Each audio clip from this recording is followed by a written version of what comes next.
part of the Press Play Podcast Network.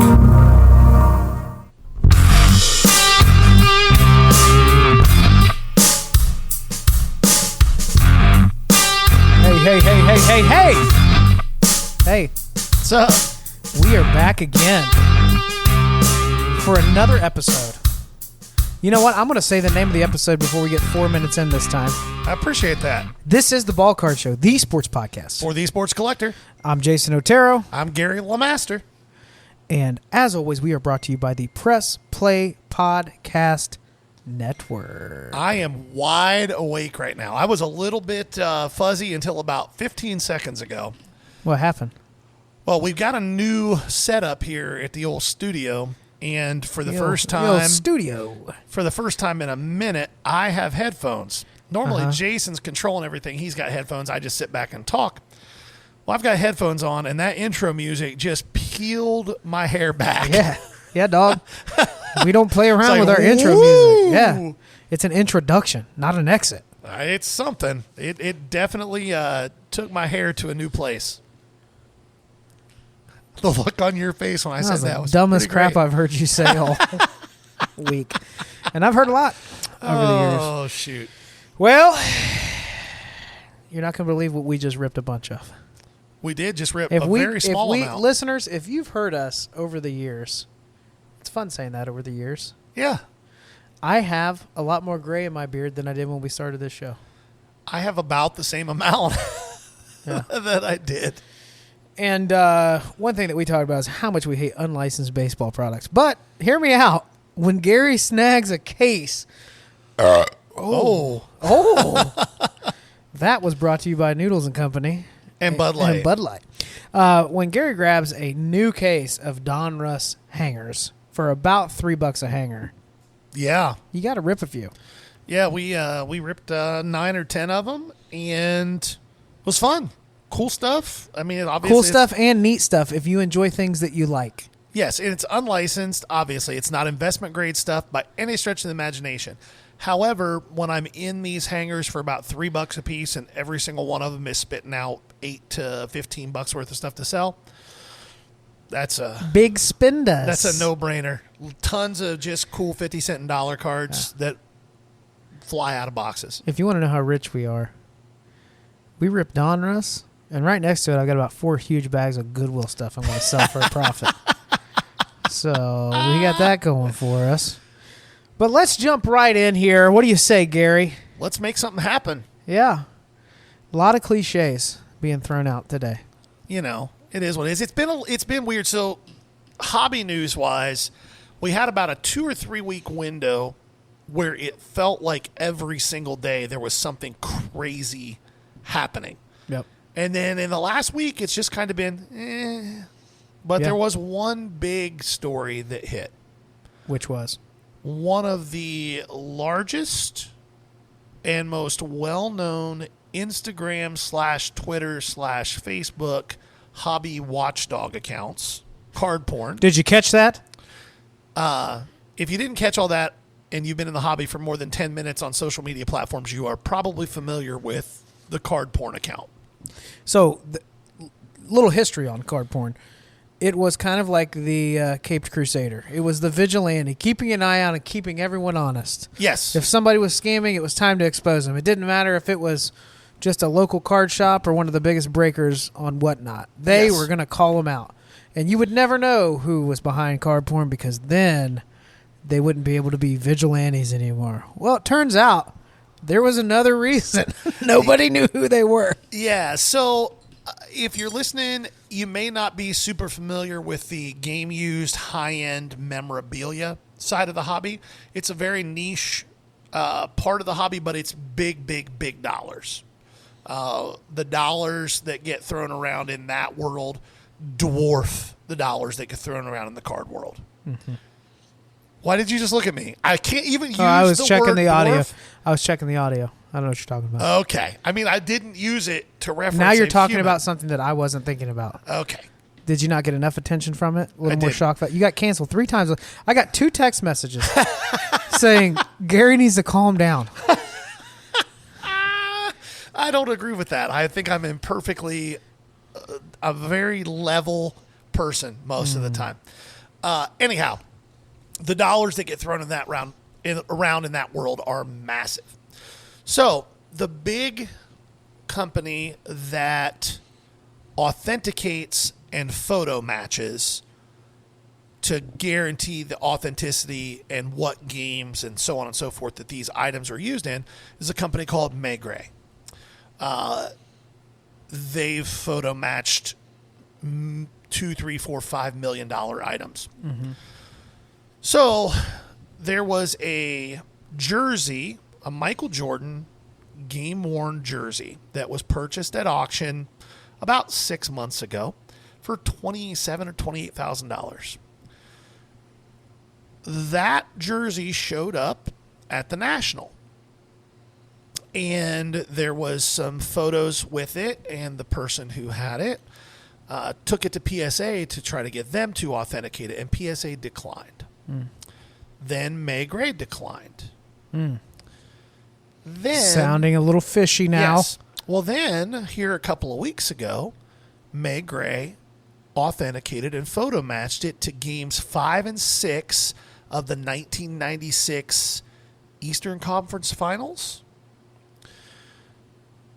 And they photo matched it and chose to do that because they had new photographic evidence that was given to them by the foundation that was created in the name of the photographer who was a photographer for the NBA at that period of time. And so based on the photos that they were given from that organization, they authenticated it. Well, then the internet did what the internet does best.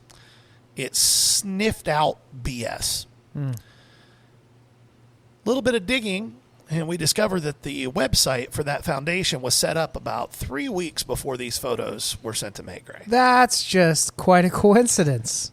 Also, that photographer is passed now. He's dead, but his kids reached out to Maigret and said, this is bogus. There is no foundation. There is none of this stuff. Wow. Turns out that the gentleman who was trying to defraud the public here is none other than the person who runs card porn. Do we have a name yet? It's Juan something. Hold on. Want to rip you off? Let's see what we got here. Yeah, Darren Ravel, Juan Garcia. And it sounds like there's a bunch more stuff that's going to be coming out. It sounds like to the tune of millions of dollars. The Instagram page is down, right? Yes, Instagram, Twitter, Facebook, it's all down. Darren Ravel is who broke this story. Okay. It sounds like it's to the tune of millions of dollars. This jersey went from being worth $25,000, $26,000 to upwards of a couple $1 million with wild. this authentication and photo matching. So just be aware that it doesn't matter what part of the hobby you're in, whether it's the low end or the high end. There are dirt bags out there, and they will hide in plain sight until they get caught. Be vigilant in what you do and how you do it. Know what you're buying and what you're not buying. Yep. Yeah. It was a very interesting story. And to Maigret's credit, when all of this happened, they immediately pulled the cert. They issued a statement about it, and mea culpa, and they took responsibility. They were like, "This is why we did this. We had no reason to believe that these photos were doctored until these extenuating circumstances were pointed out to us. Once we were told that, we went back and looked at them, and there's obvious photoshopping that's been occurring. Yeah. But yeah, it's a big deal. Yeah. It's a big deal. Yeah, I remember seeing, I think it was Golden on the show where they were talking about how they could do the photo match. I can't remember if that or something else, but it was really impressive to watch that process. Oh, yeah. And you think about the different card trimming scandals and all that, but when you're talking about big dollar game used apparel from GOATs, oh, yeah. Quite the multiplier if you can pull that off. Oh, huge, especially if it's matched to playoff games. Or there's a set pair of Jordan shoes, a guy that I know just through interacting with online over the years, And he's a big name in that side of the hobby. He's probably got $15 or $20 million worth of Michael Jordan game used merchandise. But like he has the shoes from the flu game. Wow. Like that type of stuff. Yeah. So again, a pair of Michael Jordan game used shoes that are photo matched might be worth 50, 60 grand. But from a massive game like that, that's iconic, $2 million, $3 million. Absurd. Yeah. That somebody has that kind of money for that. Yeah. But it is. All right. Gary's a bit excited for what we're about to talk about next. Yeah. Bowman's releasing a new product. Bowman Chrome's about to come out. 13th. We want to kind of just do a little bit of a rundown about the product. A quick, I guess, 101. There's different Bowman products. If you're somebody who's getting into it, we spend a good amount of time prospecting, talking Bowman. We both 3 real products. Yes. 1 okay product, 1 trash product. You don't like platinum? It's trash. I did see on a very popular Facebook page people talking up how much they love platinum. But those same people were also asking what the price was for a base. Correct. People who like platinum, No. See? What you just showed was restraint, and I'm proud of you. I don't That was want good. to, How did that feel? Awful. I really want to drop I want you what to I feel was getting more ready to awful say. more often. No, I really want to if you. My point was if they you, clearly haven't opened enough product to have perspective. The first time I opened Bowman Platinum, I was like, ugh. If you like Bowman Platinum, you spend a lot of time at Family Dollar. I'm just throwing that out there. Not funny corner. Go now. Okay, I'm just saying. You're in timeout. Bowman Chrome checklist coming out. So just a couple quick reminders. There is hobby, and then there is retail. Retail only has one SKU, which is the Mega Box. Correct, and it's only available at Walmart and hobby shops. Yep. So another thing. So if you opened up Bowman Retail, when did that release? A few months back. January. Oh my gosh, January, it's February? been a minute. Yeah. Yep. When you open up a pack, you're going to have a few Chrome cards. Could be some firsts in there. Could be parallels, autos, all that fun stuff. The format for these is a little bit different. So you have what would be considered base packs, and then you would have, is it silver packs or Chrome packs? And the Megas? Yes. Yeah, they're the Mojo packs. Mojo packs, yeah. So big hits are going to be in there. You still have paper firsts in the other packs, but nope, there's no paper first in Ooh. Bowman Chrome. Ooh. Bowman Chrome is all Chrome cards. Okay. So it'll be rookies and vets in the base packs. Mm-hmm. You won't have any opportunity for color. That's no what I'm autos, trying to nothing say. like There's that. no color autos in there. Only color and autos you're going to hit are in the Mojo packs Yeah, in retail. that's right. Yeah. Not my favorite product. And you'll see people reselling those base packs later, and They're actually not a terrible stash if you like the rookie class. Like you're going to have Gunnar Hendersons and Adleys and all that type of stuff in this rookie class. but somebody saying they have 20 packs of it does not mean that you're going to have the stuff that's in the Mojo packs. It's very important to understand that. You should not be where able the to buy hits those are. for about $2 a piece. And then the Mojo packs usually sell for about $20 a piece. I almost always see somebody who bought 20 loose packs and they're like, man, this is all I got. I paid $50 and you got taken. Well, you didn't get taken. You got $50 worth of stuff. Okay. You probably You got... love Bowman, and I appreciate that, Gary, but you're not pulling hits out of there. No, correct. You're going to pull base Chrome rookies. Yeah. Which, if you get 20 packs and you hit 8, 10, 12 nice rookies, they're $3-4 a piece. You're only down $30. Yeah. Which isn't a bad turn. And if you're smart, you'll hold those packs sealed if you think that a rookie class with Corbin Carroll and Michael Harris and Adley Rutschman and Gunnar Henderson and Kodai Senga and on and on and on is potentially got a few Hall of Famers in it down the road. Hold those packs for 15 years. Sure. Yeah. So, as you can tell, it's not my favorite Bowman product. I like it. I very much love Draft and then Bowman Retail. That would be my order of preference on those. There are some really, really cool parallels and short prints that are being released with this product that I think you really want to pay attention to. I think they're doing something creative for breakers, which was a recent conversation on Sports Cards Nonsense of, I actually loved, I don't know if you listened to this last week, it was Mike by himself, but he was basically talking about all the things he hates about breakers, and he was pretty spot on for me. Yelling about a $10 card like it's annoying. awesome, your hands shaking, getting all worked up about it.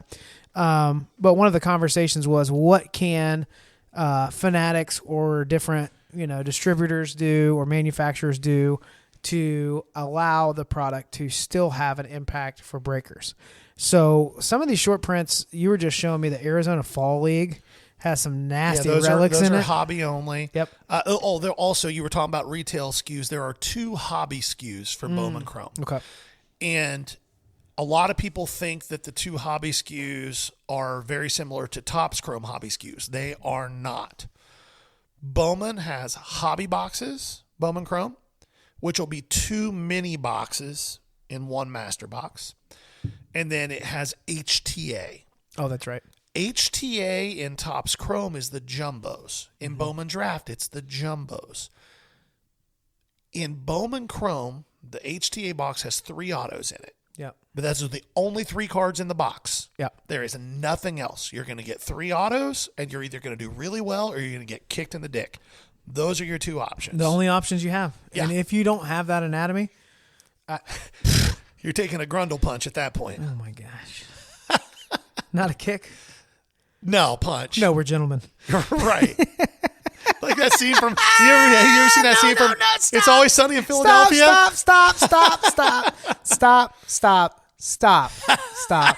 So HTA, if I were opening that, I would probably want a case. If I were breaking that, I would have no expectations. I would do random player breaks, probably. And I would want multiple cases. You can really lose it on that. What's the price point on HTA ballpark? Probably $3.99 or $4.29. Don't go buy one box of that unless God, no. you're gonna get ripped off. Probably. Here's the way you want to buy that box if you're going to. Take your Topps Chrome MVP buybacks and go trade them in for that box. That's the way to do it. Go nuts. Yep. I mean, you could hit a monster card out of that, but there's going to be a lot of pitchers in there. That's right. A lot of pitchers in there. 3 autos could get you $15 also. Right. So real quick on that product. Yep. That's a really good point bringing that up. The other thing that you mentioned was you have, was it Rookie Chromes? Rookie Chrome first? They're not Rookie Chrome first. What did you say about it? Rookie cards. Oh, well, that's boring. Moving on. Redact that note. Let's talk about, I'm going to sneeze. Don't hurt yourself. One of the other cool things they're doing with this is the Pearl Packs. That's what I was just getting ready to say. So they're 1 in every 10 cases. I believe there are 12 hobby boxes to a case, so it's 1 in every 120 boxes. There's going to be a random extra pack in there. It'll have 4 cards in it. And I don't know what they're numbered to, but if they're like the Pearl cards that were in Bowman this year, they're unnumbered, but the print run is supposedly under 15. Wow. Super low numbered. And my guess is those packs, if you hit one, are going to be freaking loaded. You said that there'll be a base Pearl refractor. Yep. And then 3 prospects. Correct. In that pack. Yep. So this is an example, I think, of something where they're trying to give a nod to breakers, where there's a game of moving a lot of product. On LCS is probably who they're trying to incentivize more than breakers. But, buy enough product where you can tell people, hey, we've got 10 cases in, so there's a Pearl pack in here somewhere, right? That'll create a nice chase. I look forward to seeing some of those get hit and see what's in there. Oh, yeah. That'll be pretty cool. The other thing in this product is color runs. So you're saying this is just kind of an ode to the color blast. I think so. They're numbered to, 23? 23. 1 in 7,200 hobby packs. Yeah, which gives you kind of a rough idea what the print run on the product is. Mm-hmm. You can probably do some math there and come up with a rough print run. The Scotty B cards will do that for us, though. Roberto Clemente has a Bowman first. Yeah, they're doing not just Clemente. There's several Hall of Famers, retired or dead Hall of Famers that have Bowman firsts in this product. Don't know how I feel about it. It seems a little kitschy to me, but I bet there will be some people that really go after him hard, especially the low number colors. Oh, yeah. Clemente collectors are diehard. Yeah. For sure. Let's do a little teaser. Next episode, we're going to dive in where Gary and I will split up and go through several prospects that are going to have a first in this product. But we're just going to highlight a few. I'm just going to ramble them off, and then Gary's going to give you his take on them.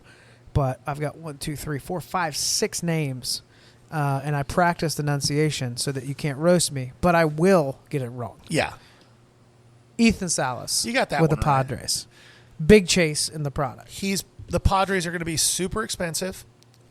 He is the chase in the product. 17-year-old, not like close to 18, has already went from low A to double A this year, although the move to double A was just silly to me. But whatever, at this rate, he'll be in the majors next year as an 18-year-old, which is asinine. But really good, really high-level prospect. His approach is really good. His bat to ball is solid. The power isn't quite there yet, but again, he's 17. Like, he's not physically fully developed yet. The swing has a little bit of moving parts that I don't necessarily love. You'll be able to give a little bit more insight on that because I'm sure you'll look at that before we dive deep on him next week. So okay. Up next, again, we're just highlighting some big names. So if you're somebody that's kind of getting a plan together, what teams you maybe go after, player breaks are not a bad way to go if there's a lot of cases. And eBay is offering those still. I don't encourage a lot of eBay transactions with cards, just as with the bad experiences I've had as a seller. However, there's several platforms that are using eBay to do a 5-case break, and you can buy a player for a fraction. If you know who you're chasing, then you know. To get, if I had to put money on what Ethan Salas would cost in a 5-case break, it would be about a case of Bowman. I'm gonna guess $3,000. Yeah, $3,500. Yeah, and we're hoping to give you some gems, some sleepers, some ones we're excited with. Up next, Felnin Celestin. Felnin. You sabotaged me. You said full man. No, I didn't. Yes. No. Yes, you did, Gary. Felnin Celestin. Mariners prospect. So, divorce current legal situations from what I'm about to say. Oh, boy. He has a lot of hit tool-wise, a lot of Wander Franco to him. Very, very, very good hit tool. He's very young. I started the year this year as a 16-year-old. He turned 17 halfway through the year. And a little bit more projectable power than Wander has, but the hit tool, the feel to hit is about the same as Wander's was at that age. All right, up next, a program that just keeps turning out unbelievable prospects, and they're for real. The O's with Samuel Basallo. Again, young international free agent, lots of pop in the bat. Again, we'll deep dive these guys a lot more next week, but these are just some names to kind of have in the chamber. Let it marinate. Yeah. Put it in your crock pot. Yep. Zach Geloff.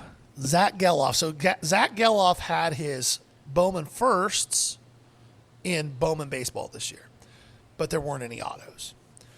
This will be his first auto.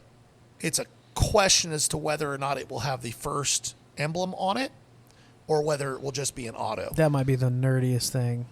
Yeah, but it happens. Like last year, Jackson Churio had firsts in Bowman and then first autos in Bowman Chrome, but Leo Peguero was the exact opposite. Yeah. So it's just like, whatever. We'll see what they do. Up next, with 115 exit velocity, Jacob Melton. Melton? I forgot the N. Guys, I'm telling you, he intentionally did this so he would feel better. Jacob Melton, Houston Astros. Young, I think Jacob Melton was a lot of the reason that the Astros felt very comfortable trading Drew Gilbert and Ryan Griffin. Clifford. Ryan Clifford. Well, it took me a second. Man, I almost brain farted on a prospect. My I can't do that. I'm the prospect guy. I can't brain fart on that. He's a lot of the reason they were full comfortable. McConnell on us there. Yeah. He's a lot of the reason they were willing to do that. Again, 17-year-old cranking the ball 115 miles an hour, and he's got crazy speed. He's like 40 or 50 stolen bases this year. Finally, I'm sure they will find a way to destroy this opportunity. The Mets with Marco Vargas. Okay. Marco Vargas is a guy that I happen to really like, and there's 2 or 3 other people that are relatively well-known in the prospecting news industry who also really like him, and then everybody else is just kind of like, Very young, complex guy. I think he's in low A now. He got out of the complex. Infielder for the Mets. Like you said, there's a decent chance the Mets will figure out how to screw it up. But there's a lot to like in this kid. The power is real. The feel to hit is real. The question is, where does he play? What's his defensive home end up playing? He's just listed as an infielder right now. They bounce him around. He's played some second. He's played some short. I don't think he can stick it short. I think second or third is probably where he ends up at. All right. I want to do one more thing. Let's do because whatever. This is, as we're done recording this and uploading it, NFL will be kicking off for the season. Super excited. Faux show. I've had a job where for 2 years I've been working on Sundays. So this will be the first NFL season in the 3 seasons where I've been able to watch football all day, which is going to be awesome. But I would like for us to look at our team's division respectively and pick one team that we think will surprise people and one team that will let people down. Okay. So I'll go first. Yep. With the AFC East, and I do think that the Jets are going to really piss me off this year. They're going to pull off some weird stuff and win some games people don't expect them to win because they have a wizard and some really good young talent around them. I also think that the Bills will have a down season. Ooh, hot take. I think that there have been a couple big runs. There's a lot of questions around why can't they just put this together with this run. There's a little more. I think the Jets give them a little bit more of a hard time in the division. Miami has been pretty good at least splitting the series with them. I think the Bills might not be what they were over the last couple of years. Hot take. All right, let's hear yours. Obviously, for me, it's the AFC North. Bengals aren't going to surprise anybody. I think they win the division. I think the Steelers surprise some people. I think the Steelers finish second in the division. Mike Tomlin is amazing as a head coach. Like, that team was left for dead last year and still got above 500. Yeah. Kenny Pickett, I don't think long-term is anything resembling Big Ben. I don't think he's a Hall of Fame If you're a quarterback. Pittsburgh fan, you need to realize what you had in the career that was Ben Roethlisberger's. Like, it was a gift. It's not going to happen more than 1 or 2 times in a generation. Yeah, Pickett's not that guy, but I think Pickett's going to be better than league average. I think he's going to be solid. Yep. I like the receiving core in Pittsburgh, and T.J. Watt's going to be healthy. That's a big deal. That's a huge difference there. The team that I think is going to drastically disappoint people is the Browns. I think that anybody that's not a delusional Browns fan or wishfully thinking that Deshaun Watson still remembers how to play football understands the Browns are not going to be good. But Browns fans seem to think that Deshaun Watson is going to rebound into being what he was in Houston. That guy's gone. I really don't know what to expect. I do. With him. I expect a lot of interceptions and a lot of incompletions. What made him good in Houston, beyond just some like basic talent, what made him good in Houston was the way that Bill O'Brien ran that offense was shotgun, spread, very little play action, and let Deshaun chuck and duck and make things happen. Yeah. Kevin Stefanski's offense is not that. It is under center, ball control, play action, move the pocket. All things that are not Deshaun Watson's forte. Right. Now, combine that with the fact that this dude didn't play football for almost 2 years. And had some stuff going on. Yeah. I don't see a world where that team wins more than 7 or 8 games. All right. Let's talk through a little bit of tonight's kickoff. Okay. If people are listening now, we're just going to put some predictions out there. I found it interesting that the spread was only +4. I don't find that interesting at all. Well, if they're in a goal line formation, Kansas City has to pass the ball. Does Mahomes just pass it to himself tonight? Sky Moore. Sky Moore ends up being a guy in Marquez Valdez-Scantling because I don't think Travis Kelce's playing. Detroit could be a problem. They were stringing together some good football last season. I think Detroit wins that division. I think they win it handily. I think they win somewhere between 10 and 12 games. Okay, so tonight you have Kansas City winning? It's at KC. Yes. Do they cover the spread for? I think KC wins. I do not think they cover. And then the over is 52.5 right now as I'm looking at this. I think it goes over. Yeah, I like that. It might be a fun one to play. Yeah, I think it goes over. All right. Well, this has been the Ball Card Show, the sports podcast. For the Esports Collector. Bye now. Peace.